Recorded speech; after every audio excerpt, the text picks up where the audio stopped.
Bismillahirrohmanirrohim.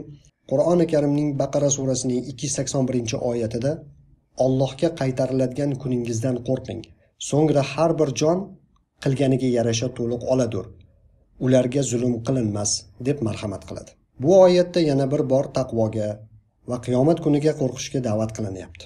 Albatta qiyomat kunidan haqiqiy qo'rqilgandagina yuqoridagi hukmlarga to'liq amal etiladi. Chunki u kunda har bir jonga qilganiga yarasha to'liq jazo yoki mukofot beriladi.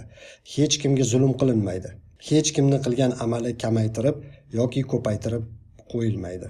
Qur'oni ilmlar bilan shug'ullanadigan ulamolar ushbu oyati karima Alloh tushirgan oyatlar ichida eng oxirgi oyat ekanligini bayon qilganlar. Ibn Jurayjning aytishlaricha payg'ambar alayhissalom ushbu oyati karima nozil bo'lgandan so'ng 9 kun yashaganlar, xolos. Ammo Qur'on ilmlari nomli nozik ilmdan yetarli xabarlari bo'lmagan ko'pgina kishilar Qur'oni Karimning oxirgi nozil bo'lgan oyati haqida gap ketganda noaniqlikka yo'l qo'yadilar. Ular vidolashuv hajji paytida nozil bo'lgan "Bugungi kunda sizlarning diningizni mukammal qildim" deb boshlanuvchi oyati karimani Qur'oni Karimning oxirgi nozil bo'lgan oyati deydilar. Bu oyatdan keyin payg'ambarimiz sollallohu alayhi vasallam 81 kun yashaganlari aniq. Demak, Qur'oni Karimni eng oxirgi oyati Baqara surasining 281-oyati ekan. Baqara surasi Madinada nozil bo'lgan 286 oyatdan iborat. Bu Qur'oni Karimning eng uzun surasi. Baqara so'zi sigir ma'nosini anglatadi. Sura-i karimada Alloh taolo Bani Isroilga sigir so'yishga farmon bergani haqidagi qissa ham o'rin olgan bo'lib, nom shundan olingandir.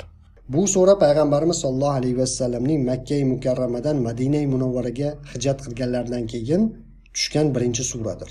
Albatta boshqa suralar kabi bu sura ham birdaniga, ya'ni oyatlari ketma-ket tushmagan, balki turli vaqtlarda nozil bo'lgan. Orada boshqa suralarni ham oyatlari tushib turgan. Qachon biror oyat yoki bir necha oyat tushsa, payg'ambarimiz alayhissalomning o'zlari o'sha tushgan oyatlarning o'rni qaysi suraning qaysi oyatidan keyin qaysi oyatdan oldingiligini ham aytib berganlar. Ushbu sura-i karima bir necha mavzularni muolaja qiladi, lekin hamma mavzular ham bir masala atrofida jamlanadi. U ham bo'lsa yahudiylarning islomga bo'lgan munosabatlari, payg'ambarimiz alayhissalomga va yangi islom jamoasiga qilgan qarshiliklari masalasidadir.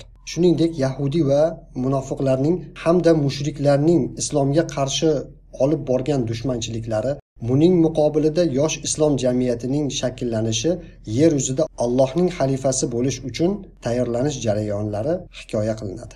Madina munavvarada nozil bo'lgan boshqa suralar kabi Baqara surasi ham musulmonlar o'z ijtimoiy hayotlarida muhtoj bo'lib turgan qonun-qoida va tuzumlarni muolaja qiladi. Bu sura ko'plab shariat hukmlarini aqida, ibodat, muomala, axloq, oila, taloq, idda, ro'za, qasos kabi masalalarni o'z ichiga olgan.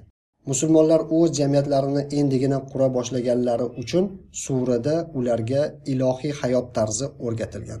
Ibodat va muomala masalalari, jumladan ro'za, haj va umra, Allohning yo'lida jihad qilish, oila, taloq, bola emizish, idda, mushrika ayollarga uylanish haromligi va boshqa masalalar bayon qilingan. Sura-i karimada yana riboxo'rlikka, ya'ni sudxo'rlikka katta e'tibor berilgan.